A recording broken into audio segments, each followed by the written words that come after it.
دنیا میں دہشت گرد تنظیمیں اب صرف بندوق سے حملہ نہیں کرتی ہیں بلکہ نقشے بھی جاری کرتے ہیں، عہدے بھی تخلیق کرتے ہیں، اور یہی کام کالعدم ٹی ٹی پی کی طرف سے کیا گیا ہے۔ تحریک طالبان پاکستان نے 2026 کے لیے اپنی ایک منظم حکمت عملی کا اعلان کر دیا ہے اور فوکس کیا ہے، شیڈو صوبے ڈکلیئر کر دیا ہے کشمیر کو اور گلگت بلتستان کو، اور اس سب سے بھی بڑھ کر یہ کہ اپنی ایئر فورس کا اعلان کیا ہے اور پاکستان اور چین کے لیے کیا پیغام دیا ہے۔ ان تمام چیزوں کو میں نے بیان کرنا ہے۔ السلام علیکم، آج تاریخ ہے 26 دسمبر 2025 اور میں ہوں رضا عباس۔ آپ سے درخواست کے ویڈیو کو لائک اور چینل کو سبسکرائب ضرور کیجیے گا۔ کالعدم ٹی ٹی پی کی طرف سے اپنی ایک منظم حکمت عملی کا اعلان کیا گیا ہے اور شیڈو پروونسز ڈکلیئر کیے ہیں کشمیر کو اور گلگت بلتستان کو۔ یہ ماڈل کہاں سے کالعدم ٹی ٹی پی نے لیا ہے وہ بھی میں آپ کے سامنے رکھتا ہوں، لیکن مقصد کیا ہے اس پالیسی کے اعلان کے پیچھے؟ مقصد یہ ہے کہ پاکستان کے اوپر ایک اعصابی جنگ بھی چھیڑی جائے، ایک نفسیاتی جنگ بھی چھیڑی جائے، اور ان آئینی صوبوں ریاستوں کے اندر اپنی نقل و حرکت کو مضبوط کرنے کا پیغام بھی دیا جائے۔ ایک لمبی اور طویل فہرست جاری کی ہے ناموں کی کالعدم ٹی ٹی پی کی طرف سے کہ ہماری طرف سے یہ افراد ہوں گے جو کہ یہاں پر نامزد ہوں گے، ان کی یہ ذمہ داریاں ہوں گی۔ تمام وہ ڈیٹیلز چیزیں، نام میں اس لیے سامنے نہیں رکھ رہا کہ یقیناً آپ نے وہ نام سن بھی لیے ہوں گے۔ اب کالعدم ٹی ٹی پی نے یہ ماڈل لیا کہاں سے ہے؟ یعنی ریاست کے اندر ہی ایک ریاست بنانے کا جو ماڈل ہے، یہ کہاں سے سیکھا ہے کالعدم ٹی ٹی پی نے؟ یہ سیکھا ہے افغان طالبان سے۔ افغان طالبان کے بھی اگر آپ پیٹرن دیکھیں تو جب غیر ملکی افواج افغانستان کے اندر موجود تھیں تو بالخصوص 2015 کے بعد سے آنورڈ انہوں نے یہی ماڈل اپنایا۔ بہت تیزی کے ساتھ تمام صوبوں کے اندر انہوں نے اپنے شیڈو گورنرز ڈکلیئر کیے، ان کی ذمہ داریوں کا اعلان کیا کہ آپ کی یہ ذمہ داریاں ہوں گی، اور جہاں دیکھیں کہ غیر ملکی افواج کی کہیں کمزوری نظر آتی ہے یا حکومت کی کمزوری نظر آتی ہے، وہاں پر آپ نے اس کمزوری کا بھرپور فائدہ اٹھانا ہے، اپنی عدالتیں بنانی ہے، اپنا ایک معاشی نظام بنانا ہے، اور ٹیکس اکٹھا کرنے کا بھی ایک مربوط قسم کا نظام بنانا ہے۔ اور اب یہی جو ماڈل ہے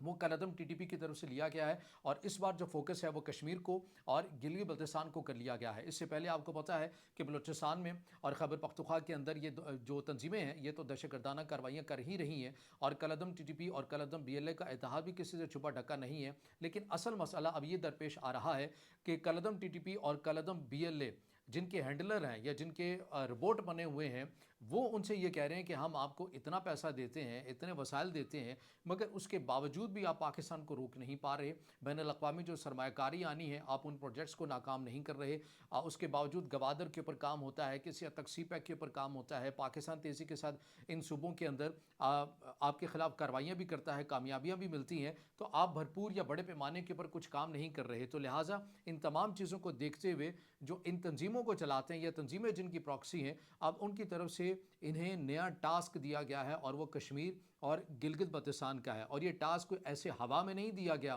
کہ آپ ٹھیک ہے جی آپ کشمیر اور گلگت بلتستان کے اندر کر لیں اگر آپ کو خیبر پختونخوا بلوچستان کے اندر کوئی بڑی کامیابیاں نہیں مل رہی ہیں، بلکہ ایک سوچی سمجھی پلاننگ کا حصہ ہے۔ کشمیر کا انتخاب اس لیے کیا گیا ہے، آپ کو پتہ ہے کہ کشمیر ویسے ہی ایک حساس معاملہ ہے بین الاقوامی سطح کے اوپر، اور پاکستان کی خارجہ پالیسی میں بھی اسے انتہائی اہمیت حاصل ہے۔ تو یہاں پر دہشت گردی یا بدامنی کے واقعات کروا کر یا ریاست کے متبادل ایک ریاست بنا کر یہ پیغام دینا مقصود ہے کہ پاکستان اس جگہ کے اوپر اپنی جو رٹ ہے اسے کمزور کر چکا ہے، اور یہاں پر بدامنی کے جب واقعات کیے جائیں گے تو در حقیقت یہ بھارت کو ایک لائن مل جائے گی کہ دیکھیے پاکستان آزاد کشمیر کی حفاظت نہیں کر پا رہا، اور بین الاقوامی سطح کے اوپر اسی کے اوپر سیاست ہوتی ہوئی بھی آپ کو بھارت کی طرف سے نظر آئے گی۔ جو جی بی کا انتخاب کیا گیا ہے، جی بی آپ کو پتہ ہے تصویراتی لحاظ سے انتہائی اہم مقام ہے، اور یہ صرف پاکستان کے لیے اہم مقام نہیں ہے بلکہ چین کے لیے بھی اہم جو مقام ہے یہ ہے۔ اور اس سب سے بھی بڑھ کر یہ کہ سی پیک کے تناظر میں آپ اس کو دیکھیے کہ سی پیک کے لیے ایک اہم روٹ ہے، اور معیشت کی ریڑھ کی ہڈی بھی یہ علاقہ رکھتا ہے، اور یہاں پر کالعدم ٹی ٹی پی کی طرف سے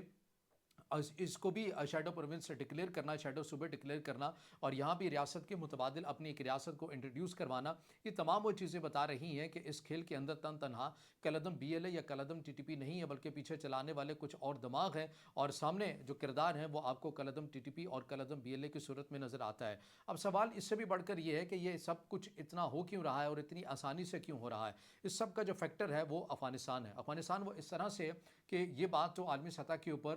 طے شدہ ہے نا، یو این بھی کہہ چکا، امریکہ بھی کہہ چکا، پاکستان بھی کہہ رہا ہے، چین بھی کہہ چکا، ایران بھی کہہ چکا، رشیا بھی کہہ چکا، اور بھی دیگر ممالک کہہ چکے، آسٹریلیا بھی کہہ چکا کہ یہاں پر افغانستان کے اندر ایسی سرزمین بن چکی ہے جو دہشت گردوں کی آماج گاہ ہے، اور کالعدم ٹی ٹی پی سے متعلق پاکستان کا واضح موقف بھی یہی ہے، اور ثبوت بھی پاکستان نے پوری دنیا کے سامنے رکھے، افغان طالبان کے سامنے رکھے کہ آپ کی سرزمین ہمارے خلاف استعمال ہوتی ہے۔ مفتی نور ولی محسود، حافظ گل بہادر اور یہ تمام جو اہم جو سرکردہ ہیں، سرغنہ ہیں مسلح جتھے تنظیموں کے جو سربراہان ہیں وہ آپ کے سرزمین میں ہیں، اور یہ وہاں پر سرزمین میں افغانستان کے سرزمین کو استعمال کر کے پاکستان کے اگینسٹ اس طرح کی منصوبہ بندی کرتے ہیں، اپنے ہینڈلر سے ملتے ہیں، ان سے وسائل لیتے ہیں اور آگے پھر پاکستان کے لیے مشکلات بڑھاتے ہوئے نظر آتے ہیں۔ تو یہ اس لیے تمام چیزیں کرتے ہوئے آپ کو نظر آتے ہیں۔ یہ وہی ماڈل ہے جیسے کہ میں نے کہا کہ افغان طالبان نے بھی اسی ماڈل کو اپنایا تھا غیر ملکی افواج کے خلاف، یا پھر جو حکومتیں بنائی گئی تھی امریکہ کی وجہ سے، حامد کرزئی کی، عبداللہ کی حکومتیں، ان کے اگینسٹ بھی کچھ ایسا ہی ماڈل بنایا گیا تھا۔ اب اس کے اندر یہ دیکھیے کہ جو یہ دعویٰ سامنے آیا ہے کالعدم ٹی ٹی پی کا کہ ہم نے اپنی ایئر فورس بنا لی ہے، اب اس کے اندر میں اور آپ اس بات کو ہنسی میں تو ٹال سکتے ہیں کہ اس تنظیم کے پاس کہاں سے ایئر فورس آ گئی، کیا ان کے پاس کوئی فائٹر جیٹ آ گئے ہیں، کیا انڈیا نے ان کو دے دیے ہیں، کیا کسی امریکہ کی طرف سے مل گئے ہیں؟ نہیں، یہ فائٹر جیٹ کی بات ہی نہیں۔ آپ کو پتہ ہے کہ اس جدید دور کے اندر جب سے ڈرون ٹیکنالوجی آئی ہے تب سے یہ ٹیکنالوجی ایک تو سستی بھی ہے اور مؤثر بھی ہے، اور یہ تمام دنیا کے جتنی بھی مسلح جتھے تنظیمیں ہیں ان تک اس ٹیکنالوجی کی جو رسائی ہے وہ بڑی آسان بھی ہو گئی ہے۔ ہم نے کے پی کے اندر بھی دیکھا کہ کچھ ایسے واقعات کوڈ کاپٹر کی صورت میں جو کاروائیاں ہوئیں وہ استعمال ہوئے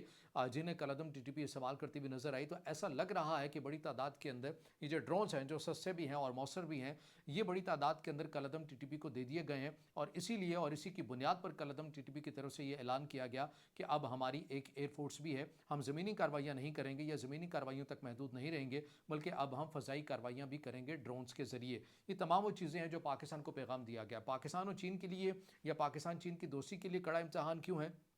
دیکھیے اس کے اندر یہ بات تو واضح ہے کہ پاکستان اور چین کے لیے اس لیے یہ کڑا امتحان ہے کہ چین کے لیے جی بی انتہائی اہمیت کا حامل ہے، اور اس کے اندر سی پیک بھی ہے۔ اگر وہاں پر چین کے مفادات کو، چینی شخصیات کو نشانہ کو بنایا جاتا ہے، اگر کچھ ایسا واقعہ رونما ہو جاتا ہے، اللہ نہ کرے کہ ہو، لیکن اگر ہو جاتا ہے تو چین اور پاکستان کی اس دوستی کے اندر درار ڈالنے کی بھی کوشش ہوگی، چین کے بھی کنسرن بڑھیں گے کہ بھئی ایک اہم جگہ کے اوپر، تصویراتی جگہ کے اوپر بھی آپ ہمارے